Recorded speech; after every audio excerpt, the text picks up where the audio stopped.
विद्यापुर गांव में दो भाई रहते थे अपने पिताजी बद्रीनाथ जी के साथ। बड़ा भाई छोटे भाई के मुकाबले बहुत ज्यादा ही चालाक था। उसने अपना व्यापार बढ़ा चढ़ा लिया था और छोटा भाई हमेशा व्यापार में नुकसान करता था और नियमित रूप से उसे अपने पिताजी से डांट खानी पड़ती थी। छे छे छे छे दिनों, इस साल भी तुमने व्यापार में कितना नुकसान कर दिया। अब मैं तुम्हारा क्या करूं बताओ। कोशिश तो मैं भी करता हूँ पिताजी। देखो बेटा, तुम्हारा भाषण सुन के मेरा काम पूरा नहीं होगा। इससे तो अच्छा है कि तुम मैदान जाओ, मिट्टी खोदो और 2 पैसा अगर तुम जुटा सको तो अच्छा है।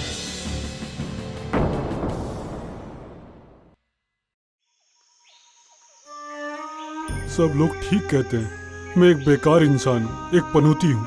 मुझसे कोई भी काम ढंग से हो ही नहीं पाता है। मेरे जिंदा रहने का क्या ही मतलब है। मुझे तो मर ही जाना चाहिए। आज मैं खुद की कब्र खुद ही खोद लूंगा, जिंदा ही उसके अंदर दफन हो जाऊंगा। वही अच्छा होगा मेरे लिए। इस दुनिया को छुटकारा मिल जाएगा मुझसे।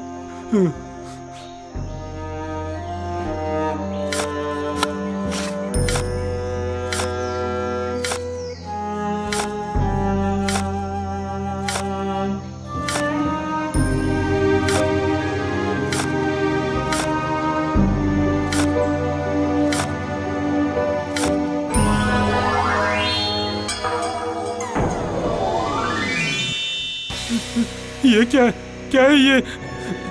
कौन हो तुम? मैं हूँ दुर्भाग्य की देवी। मैं तो तुम्हारे साथ ही रहती हूँ दिन भर। अब मुझे समझ में आया, इसी की वजह से मेरी जिंदगी में इतनी तकलीफें हैं। रुको तुम, आज मैं तुम्हें छोड़ूंगा नहीं। रुको तुम। ठीक है, लेकिन इस वक्त तो मैं मरने जा रहा हूँ। क्या तुम भी मेरे साथ मरने चलोगी? तुम जहाँ जहाँ जाओगे मैं वहाँ ही जाऊंगी तुम्हारे साथ, क्योंकि भाग्य तो साथ ही जाता है ना। अच्छा ठीक है। तुम जल्दी से एक काम करो। पहले तुम इस बोतल में चली आओ जल्दी से। मैं इसको अपने गले में लटका कर रखूंगा ताकि तुम हमेशा मेरे साथ रहो, और मैं जहाँ भी जाऊंगा तुम मेरे साथ रहोगी। ठीक है।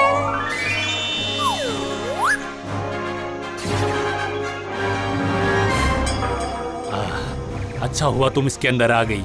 अब इसके अंदर रहो और मुझे आराम से मरने दो। समझ गई तुम?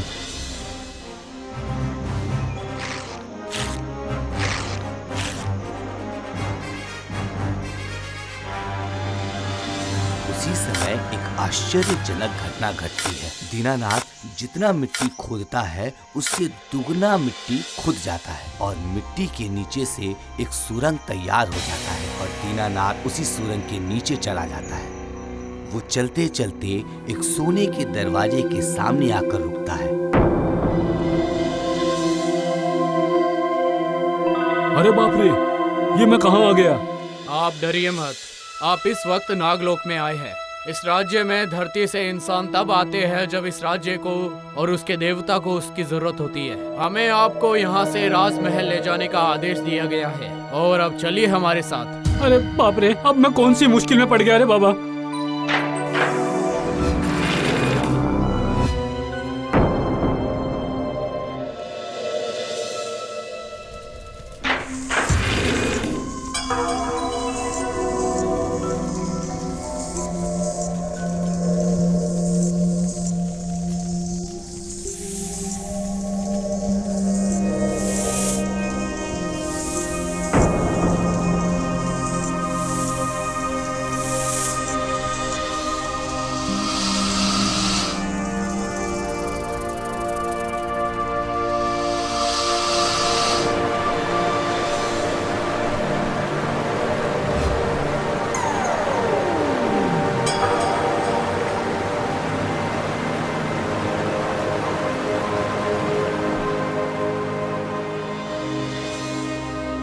आज 1 साल हो गया, लेकिन मेरा बेटा निकुंज अभी तक मुझे नहीं मिला है और जब वो मिलेगा मैं तभी उसका राज्याभिषेक करूंगा।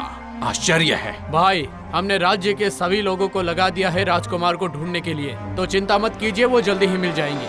अगर राज्याभिषेक के वक्त राजकुमार का पता ना चले तो हम तुम्हारे बेटे को राजकुमार बना देंगे। हताश मत होइए महाराज, नाग देवता के आशीर्वाद से भूलोक से एक मनुष्य हमारे पास आया है, वो भी अभी। वो निश्चित ही हमारे राजपुत्र को खोज निकालेंगे। कहाँ है वो? सैनिक, भूलोक के मेहमान को महाराज के सामने उपस्थित करो।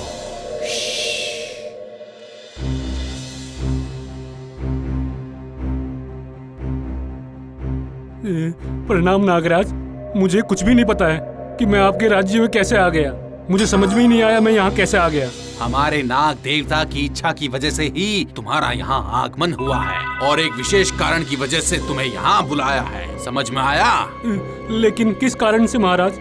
हमारे राज्य के भविष्य के राजा मेरे पुत्र को हम लोग ढूंढ रहे हैं, लेकिन वो हमें 1 साल से मिल नहीं रहा है। पता नहीं कहाँ है और उसे ढूंढने के लिए ही हमने तुम्हें यहाँ बुलाया है। अगर तुम उसे ढूंढ लाए तो हम तुम्हें बहुत सारा इनाम देंगे। इतना इनाम देंगे कि तुम्हारी 7 पुश्तों को कोई काम करने की जरूरत नहीं पड़ेगी। अगर नहीं मिला तो? कभी भी पृथ्वी पर वापस नहीं जा पाओगे। आजीवन तुम्हें यही रहना पड़ेगा, वो भी बंदी बनकर रहना होगा। लेकिन भैया, जो काम हम सब मिलकर नहीं कर पाए तो वो काम एक साधारण सा बालक कैसे कर पाएगा? यही तो देवताओं की इच्छा है। इसके अलावा हमारे पास और कोई उपाय नहीं है। जाओ, आज रात तुम विश्राम करो और कल से अपने काम पे लग जाओ।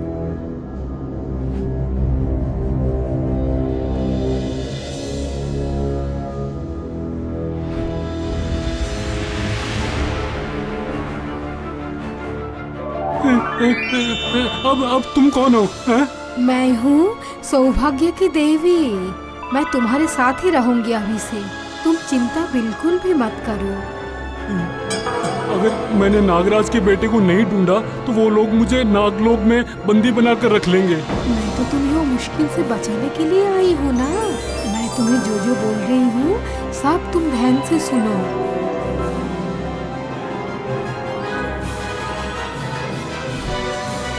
बाप रे, कोई है? कोई है? सेवक कहाँ गए? सेवक, सेवक!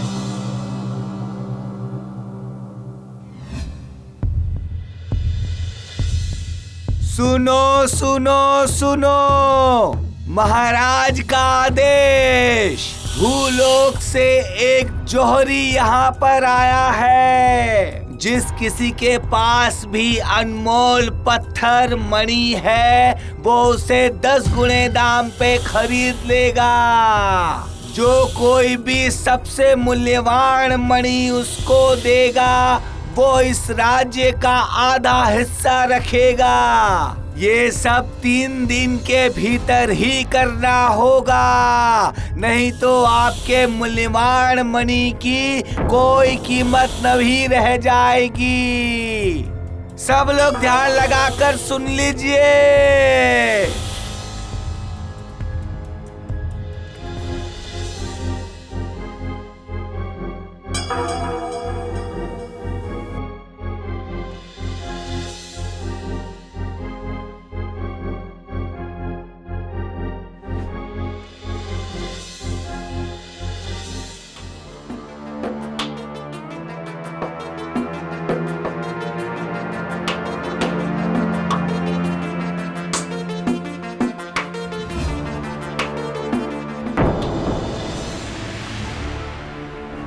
सैनिक, सैनिक, कोई है यहाँ पर?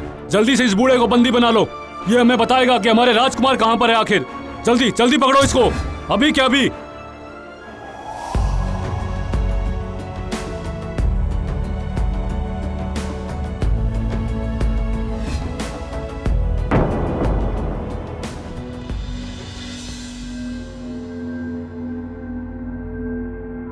किन शब्दों के साथ मैं तुम्हारे कार्य का धन्यवाद करूं, ये मेरे समझ में नहीं आ रहा है। सभी देवी की कृपा है महाराज। सौभाग्य की देवी मेरे सपने में आई थी और ये बताकर गई थी कि राजकुमार कहाँ पर है। उनकी पगड़ी में ही थी इस राज्य की सबसे कीमती और अमूल्य मणि। ये सब भी उन्होंने ही बताया था मुझे पता लग गया था जिसने भी राजकुमार को बंदी बनाया है उसी के पास होगी ये मणि।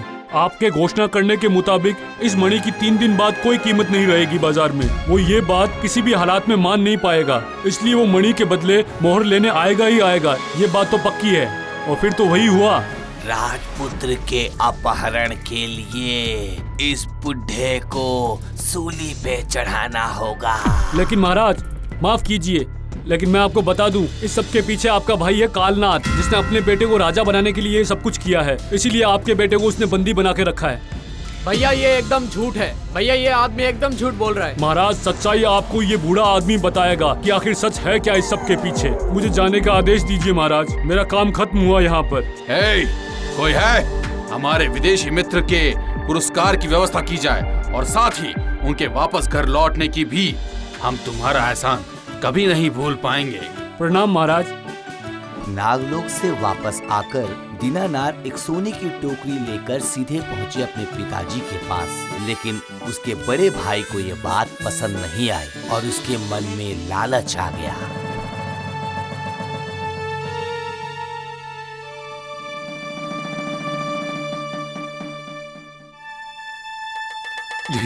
यहीं पर दीनू ने अपने दुर्भाग्य की देवी को बोतल में बंद करके रखा था। एक बार मैं उसे आजाद कर दूंगा, फिर आगे का काम मुझे पता चल जाएगा। देखूं, देखूं तो जरा कहाँ। ये रही।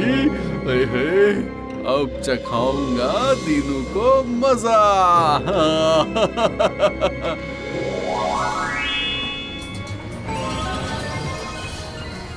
तुम आदिनाथ हो ना, दीनानाथ का बड़ा भाई? हाँ, वो मैं ही हूँ। दरअसल उसने तुम्हें इस शीशी में बंद करके रखा था ना, तो मैंने तुम्हें आजाद कर दिया। मैं तुमसे बहुत ज्यादा खुश हुई हूँ आदिनाथ, इसलिए मैं हर वक्त तुम्हारे साथ ही रहूंगी आदिनाथ। अब से तुम्हारा भाग्य भी तुम्हारा भाई के जैसा ही होगा। सब कुछ तुम्हारा भाई जैसा ही होगा, देख लेना। अरे अरे अरे ये क्या? ये तो लेने के देने पड़ गए। मैं तो बर्बाद हो गया। अरे ये क्या हो गया? अरे नहीं। हाय हाय। ये तो मैंने अपने ही पैरों पे कुल्हाड़ी मार ली। अरे